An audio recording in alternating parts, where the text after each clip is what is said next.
आप सभी को जय मसीह की। मैं पास्टर जॉय एक बार फिर जीवित परमेश्वर की जीवित हुजूर में आप सभी का स्वागत करता हूँ और परमेश्वर का धन्यवाद हो जैसे बीते समय में उसने हमें संभाल कर रखा और बीते समय में जो है परमेश्वर ने हमें आशीषित किया और हम सबों को ठंड से बचा के रखा, हमारे सबके कामों पे आशीष दी। परमेश्वर का बहुत बहुत धन्यवाद हो। तो हम लोग जो है वो जैसा कि मैंने एक शॉर्ट वीडियो बनाया था, यदि आपने नहीं देखा है तो आप जो है मेरा चैनल सर्च करके देख सकते हैं, जिसमें हमने बात की थी कि हम लोग जो है जिस वचन पे बात करेंगे वो रहेगा रिलेशनशिप विद जीसस, है ना। तो आज हम इस विषय पे बात करेंगे। जो लोग चैनल पे नए हैं वो लोग चैनल को सब्सक्राइब कर सकते हैं, ठीक है। और आपको जो है परमेश्वर के बारे में नई नई वीडियोस जो है इस चैनल पर मिलती रहेंगी। यहाँ पर हम लोग परमेश्वर का वचन सीखते हैं और वचन को सीखते रहेंगे, है ना। तो हम लोग जो बात करेंगे वो रिलेशनशिप विद जीसस। तो इसमें जो है मैंने 3 पॉइंट रखे हैं ताकि हम सभी परमेश्वर के वचन को अच्छे से समझ सके। तो पहला है सत्य एकता एक ताकत है। सत्य एकता एक ताकत है। तो इसमें हम पढ़ेंगे आमोस की पुस्तक 3 अध्याय 3 आयत, जहाँ पर इस प्रकार से लिखा है, यदि 2 मनुष्य परस्पर सहमत ना हो तो क्या वे एक संग चल सकेंगे। आमीन। परमेश्वर की महिमा हो। इस वचन पर जो है परमेश्वर बता रहा है, इस वचन में बता रहा है कि यदि 2 मनुष्य एक साथ सहमत ना हो, परस्पर सहमत ना हो तो क्या वो चल सकेंगे। परस्पर का मतलब मैं आपको बता देना चाहता हूँ। परस्पर एक शब्द है जो परमेश्वर बता रहा है। आप ये कह सकते हैं इस शब्द को समझने के लिए कि ये शब्द ऐसा है कि यहाँ पर परमेश्वर इस शब्द के द्वारा ये बताना चाह रहा है कि हम लोगों को परस्पर परमेश्वर के साथ सहमत होना है।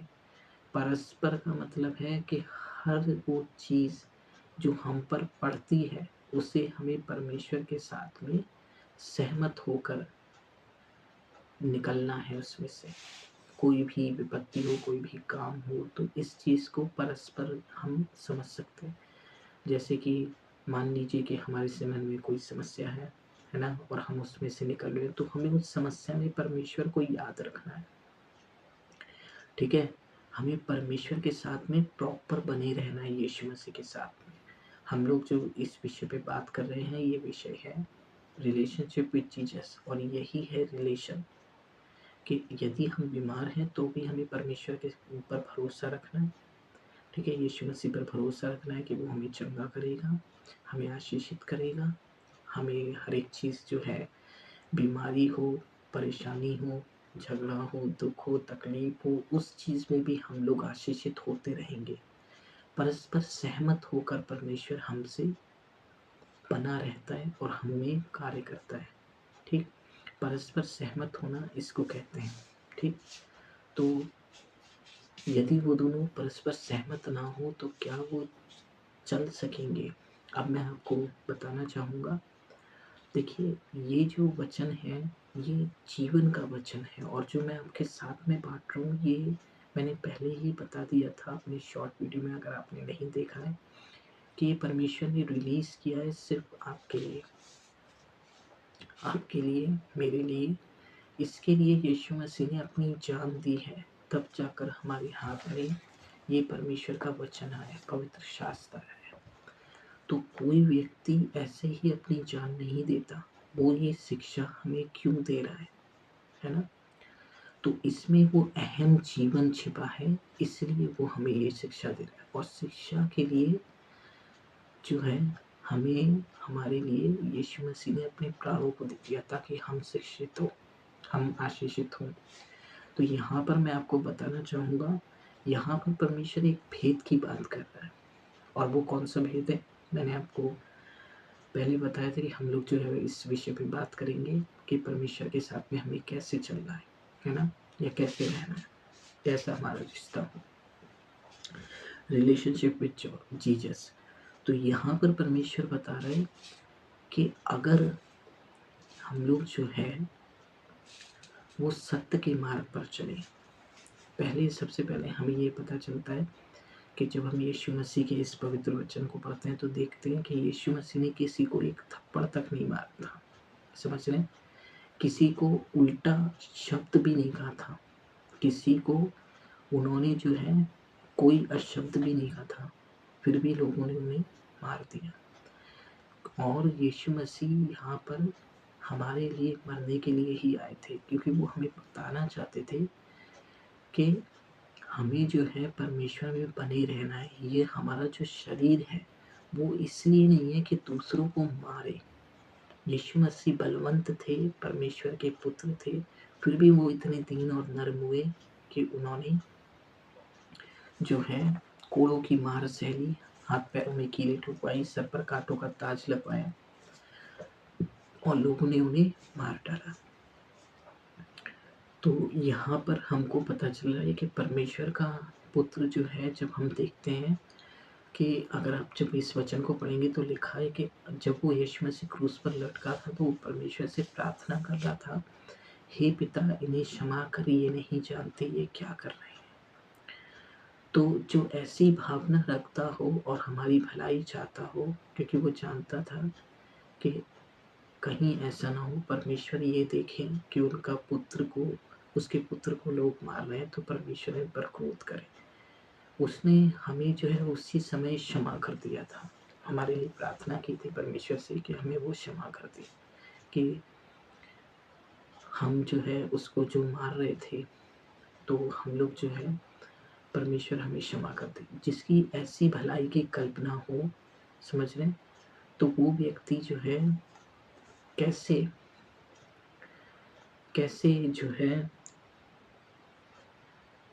लटकाया गया था, क्योंकि हम जानते हैं उनके अंदर क्या चीज़ काम कर रही थी, है ना, जो उसको क्रूस पर चढ़ना पड़ा। हम लोग को इतना ज़्यादा सोचने की ज़रूरत नहीं है, क्योंकि वचन सीधा सीधा है कि यीशु मसीह हमारे लिए मरने के लिए आया था। उसने हमें एक ऐसी शिक्षा दी थी कि जिसके कारण हम लोगों का जीवन सफल हो जाए, और उसका मरना बहुत ज़रूरी था, क्योंकि जब वो मरेगा और उसने आखिरी सांस तक परमेश्वर की आज्ञा मानी, उसने किसी पर हाथ नहीं उठाया, किसी से अगला शब्द नहीं बोला, किसी पर भी उसने कोई ताड़ना नहीं दी, मरते मरते भी वो हमें क्षमा करता हो गया। तो ये है हमारे लिए उदाहरण एक अच्छे चरित्र का, कि हमको भी लोगों को क्षमा करना है ना, हमको भी इस सत्य पर विश्वास करना है, हमको भी ये एकता रखनी है कि हे पिता हमारे सभी विरोधियों को क्षमा कर दे, हमारे सभी लोगों को जिन्होंने हमें ठेस पहुंचाई है, हमें चोट पहुंचाई है, हमने उन्हें चोट पहुंचाई, हम अपने एक एक भाई बहन को क्षमा कर देते हैं, जैसे यीशु मसीह ने हमारे लिए प्रार्थना की। तो यहाँ पर जो है परमेश्वर बता रहे हैं कि परस्पर सहमत ना हो तो क्या वे एक संग चल सकेंगे। अब मैं आपको बताना चाहता हूँ, यीशु मसीह परमेश्वर के साथ में परस्पर सहमत था, चाहे वो दुख में है, पीड़ा में है, क्रूस पे है, या जो काम भी वो अपनी सेवा में कर रहा था। उसने मुर्दों को जिलाया, 5,000 की भीड़ को खिलाया, है ना, और विधवा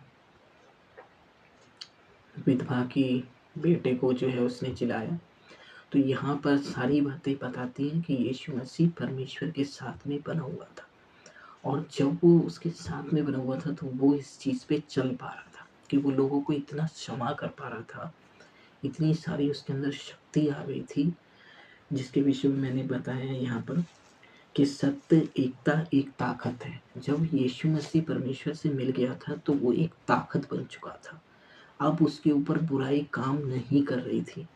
फॉर एग्जाम्पल, अगर आप किसी को थोड़ा सा भी गुस्सा दिला देंगे और वो गुस्से का कैदी है, गुस्से का कैदी मतलब जो लोग अपने गुस्से को कंट्रोल नहीं कर पाते और छोटी सी बात पे जो है उनका क्रोध भड़क जाता है, जो कि जाहिर छोटी सी ही बात है, पर अगर ये क्रोध में वो व्यक्ति अपने शरीर को बहने दे, समझ रहे, आगे बढ़ने दे, तो ये थोड़ा सा क्रोध उसके लिए हानि का कारण हो जाएगा, समझ रहे? और इतना हानि का कारण हो जाएगा कि उसकी जान को भी हानि हो सकती है। फॉर एग्जाम्पल, अगर आप किसी से गलत बोलेंगे तो हाथापाई हो जाती है कई बार, और इतनी हाथापाई बढ़ जाती है कि लोग एक दूसरे को मारने के लिए चले जाते हैं। तो इसी के विषय में मैं कह रहा हूँ कि जान की भी हानि हो सकती है, और फिर जब गुस्सा होता है तो आदमी भूल जाता है कि वो क्या कर रहा है। तो यहाँ पर वो क्या कर रहे हैं, वो लोग किसके साथ सहमत हैं? गुस्से के साथ में। यही चीज़ हमको बताई गई है कि हमें जो है वो, जैसा कि मैंने आपको कई बार बताया कि हमारा ये जो शरीर है वो दूसरों को फ़ायदा पहुँचाने के लिए, नुकसान पहुँचाने के लिए नहीं, है ना? हमारा जो शरीर है वो दूसरों की मदद करने के लिए, सहायता करने के लिए, उनको नुकसान चोट पहुँचाने के लिए नहीं। पर जो लोग परमेश्वर के वचन को नहीं जानते, वो ये नहीं जानते, जो लोग संसारिक होते हैं, जो परमेश्वर के ऊपर विश्वास नहीं करते और ये विश्वास करते कि अगर वो मेहनत ना करें तो उन्हें रोटी नहीं मिलेगी, समझ रहे? पर परमेश्वर जो सभी लोगों को खिलाता है, सभी प्राणियों को खिलाता है। क्या आपने चिड़ियों को कभी बोते और काटते देखा है? नहीं ना, फिर भी परमेश्वर उन्हें खिलाता है ना? तो मैं इस बात को आपके सामने रखना चाहता हूँ कि परमेश्वर यहाँ पर बता रहे हैं कि जो लोग गुस्सा करते हैं, जो लोग अपने शरीर का, अपने बल का गलत उपयोग करते हैं, समझ रहे हैं? वो लोग अपने ऊपर हानि को लाते हैं, समझ रहे हैं? पर जो लोग परमेश्वर के साथ मिल जाते हैं, परमेश्वर के साथ एक मन हो जाते हैं कि वो भलाई करते-करते, चाहे उनको भलाई करते-करते अपने प्राण त्यागना पड़े, पर वो भलाई करना नहीं छोड़ेंगे। वो किसी की भी हानि नहीं करेंगे, किसी को भी नाश नहीं करेंगे, या किसी को भी मारेंगे नहीं, किसी पर भी गुस्सा नहीं करेंगे, किसी को भी कोई चोट नहीं पहुँचाएँगे। क्यों? क्योंकि वो परमेश्वर के साथ एक हो गए हैं और एक ताकत बन गए हैं। अब वो ये सोचते हैं कि ये सारी जो परमेश्वर के लोग हैं, वो परमेश्वर की प्रजा हैं, और हम जो है किसी भी व्यक्ति को कोई भी चोट या तकलीफ नहीं पहुँचाना चाहते। तो यहाँ पर आप देख सकते हैं कि एक मनुष्य जो परमेश्वर को जानता है, उसके क्या विचार होते हैं, और एक मनुष्य जो परमेश्वर को नहीं जानता, उसके क्या विचार होते हैं।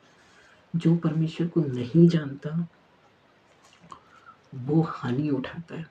अगर उसको थोड़ी-सी बात बोल दी तो बुरा लग जाएगा, ठीक? और जब बुरा लग जाएगा तो आपको पता ही है कि जब बुरा लग जाता है तो फिर क्या होता है, गुस्सा आता है, और गुस्सा आता है, वो क्या करता है, गुस्से की संगति कर लेता है, परस्पर उसके साथ हो जाता है। जब वो गुस्से की संगति कर जाता है तो उसका गुस्सा उसके शरीर के कार्यों में परिवर्तित हो जाता है ना? फिर हाथापाई होती है, और फिर क्या होता है, कुछ नहीं, एक दूसरे का नुकसान होता है। दोनों हॉस्पिटल में जाते हैं, जॉब से छुट्टी, ठीक? बीमार, शरीर के बीमार, यहाँ तक उन्हें किसने पहुँचाया? किसने पहुँचाया? परमेश्वर ने तो नहीं पहुँचाया, क्योंकि हमने क्या है, सत्य जान लिया, यीशु मसीह ने किसी को नहीं मारा था, पर फिर भी वो जो है क्रूस पर मरा। उसने बताया कि भलाई करते-करते मरो, है ना? अब जिन्होंने संगति ही गलत चीज़ की है, गुस्सा, ईर्ष्या, नफ़रत, बैर-भाव, ये परमेश्वर की ओर से नहीं है ना? तो उन्होंने गलत चीज़ की संगति करी है और उसके साथ में हो ली है। इसीलिए वो लोग जो है अपने ऊपर विपत्ति लाए हैं। अब उनको ये बताएगा कौन कि ये काम परमेश्वर की ओर से नहीं है? जब तक वो परमेश्वर के वचन को नहीं सुनेंगे, और इसके लिए उन्हें परमेश्वर के साथ में एक रिश्ता बनाना पड़ेगा। यीशु मसीह के साथ में एक रिश्ता बनाना पड़ेगा, जिसके विषय में हम लोग अभी बात कर रहे हैं, रिलेशनशिप विद जीसस। उनके साथ में, यीशु मसीह के साथ में एक रिश्ता बनाना पड़ेगा, जिससे हमें पता चलता है कि परमेश्वर के कौन से कार्य हैं। और जब हम परमेश्वर को जानते हैं तो हमें जीवन मिलता है। पर जब हम परमेश्वर को नहीं जानते तो हम लोग ऐसी कई बार गलतियाँ कर देते हैं, जिसके कारण हमको हानि उठानी पड़ती है ना?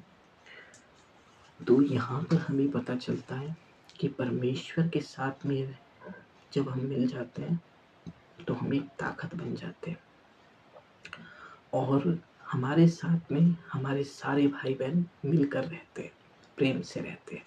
क्यों? क्योंकि हम जानते हैं अच्छी बात है, हम लोग क्या है, परमेश्वर के अच्छे बेटे बेटियां हैं जो अच्छे परमेश्वर के फलों से लदे हुए हैं। हमारे फल ऐसे नहीं है कि कोई उन्हें खा ना सके। हमारे फल ऐसे हैं जिसे सब लोग खा सके और कहें कि वाकई में इन मनुष्यों पर परमेश्वर की आशीष है ना? अब ये कैसे पता चलेगा? हमारे चाल चलन से, हमारे आचरण से। हम लोग किसी को भी अशब्द नहीं बोलेंगे, हम लोग किसी को भी कोई ऐसी बात नहीं बोलेंगे जिससे उसके दिल को ठेस पहुंचे। हम लोग एक दूसरे को क्षमा करेंगे, यदि कोई गलती कर दे तो हम लोग उससे वापस मेल कर लेंगे, है ना? और कुछ भी हो जाए हम लोग एकजुट होकर रहेंगे, एक साथ रहेंगे। तो ये है परमेश्वर की पहचान। जिस तरह यीशु मसीह परमेश्वर के साथ एक रहा, इसी तरह हम भी परमेश्वर के पुत्र, परमेश्वर के वचन के साथ एक रहेंगे, है ना? और अपने चाल चलन को, अपने आचरण को परमेश्वर की इच्छा के अनुसार बहने देंगे। जैसे उस व्यक्ति ने अपने शरीर को अपने क्रोध के साथ बहने दिया, जो मैंने आपको एग्जाम्पल बताया, और उसका अंत आपने देखा क्या हुआ। मैंने आपको बताया कि वो जो है कहाँ पहुँच गया, हॉस्पिटल में। दोनों ने अपना नुकसान किया। अगर वो उस क्रोध के साथ में परस्पर सहमत नहीं होता तो क्या वो चल पाता? नहीं चल पाता। पर वो जानता नहीं था कि क्रोध परमेश्वर की ओर से नहीं है, समझ रहे?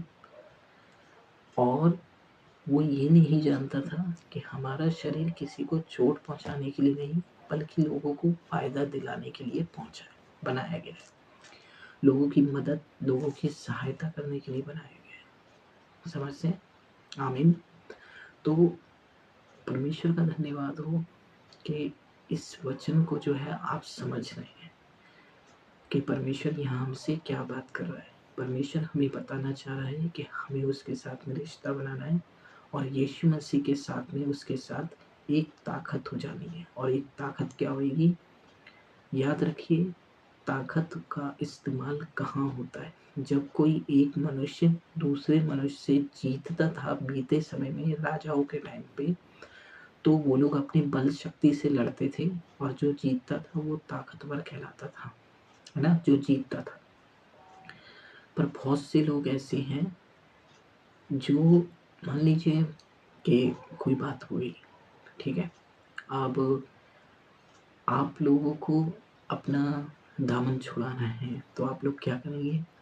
आप परमेश्वर से पूछेंगे। जब वो क्रोध कर रहा है तो परमेश्वर कहेगा बेटा शांत रहे, जैसा उसने यीशु मसीह से कहा, है ना? तो वो समय निकल जाएगा और आप बिना लड़े परमेश्वर के सामर्थ्य से जीत जाएंगे। क्यों? क्योंकि आपने परमेश्वर की बात मान ली, आपने विश्वास कर लिया कि परमेश्वर सच्चा है। और जब आप जीत जाएंगे तो आप देखेंगे ना आपने उसको हानि पहुंचाई और ना उसको कुछ छुआ भी नहीं आपने, और आप जीत गए। तो ऐसी जीत को जो परमेश्वर के जरिए मेल मिलाप बांटती है, उसको कहते हैं एक ताकत, जय की ताकत। परमेश्वर के साथ में हम लोग जब एक हो जाते हैं तो हमें एक ताकत मिल जाती है। हमें पता होता है कि हम सामने वाले मनुष्य से जीत जाएंगे, तो हमें लड़ने की जरूरत ही नहीं पड़ती। समझते हैं? आमीन। क्यों? क्योंकि हम लोग जो है वो परमेश्वर की इच्छा के अनुसार चलते हैं और परमेश्वर कहता है कि तुम्हारे लिए परमेश्वर स्वयं लड़ेगा। परमेश्वर बोलता है कि तुम्हारे लिए, मेरे लिए, आपके लिए, हम सब के लिए परमेश्वर स्वयं लड़ता है। तो यहाँ पर हमें पता चल रहा है कि परमेश्वर किस प्रकार से हमारे लिए